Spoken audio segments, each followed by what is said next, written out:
নমস্কার। কবিতার নাম উত্তরবঙ্গ। আমার প্রথম রুটি। আমি নিজের পয়সায় প্রথম রুটি কিনেছিলাম ধূপগুড়িতে। আমি নিজের পয়সায় প্রথম জামা কিনেছিলাম ফালাকাটায়। আমি নিজের পয়সায় প্রথম ভিক্ষে দিয়েছিলাম ময়নাগুড়িতে। আমি নিজের পয়সায় অরণ্যে পাটি দিয়েছিলাম কালাচিনিতে। কেননা বহু অপমানের পর আমার প্রথম চাকরি চা বাগানের পাশে একটা ভাঙা বাড়িতে ক্লাস নিতাম। ওই ভাঙা বাড়িটাই হয়ে উঠল আমার ভারতবর্ষ, আমার আফ্রিকা, আমার ইউরোপ, আমার আমেরিকা।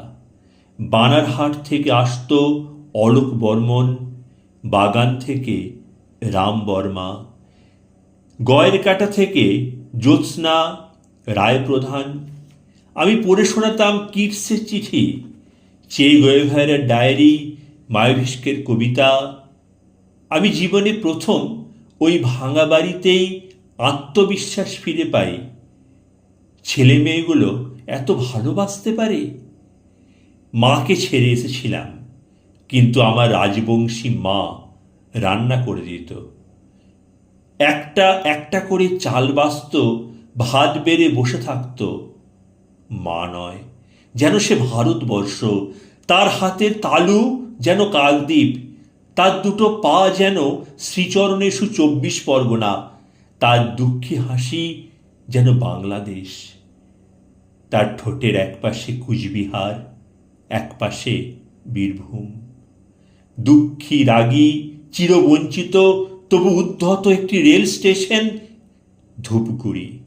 এখানেই প্রথম আকাশ দেখি, আর পকেট থেকে বের করে দেখেছিলাম চাঁদ, মানে চাকরির চিঠি। চিঠির ইংরেজির থেকেও সুন্দর ছিল আকাশ। চা বাগান, ভাঙা বাড়ি, ছাত্রছাত্রী এবং মা। কেমন আছো তোমরা? 15 বছর বাদে আজ তোমরা কি আমাকে উঠোনে বসাবে না? দুমুঠো খেতে দেবে না? কপালে রিভলভার ধরবে?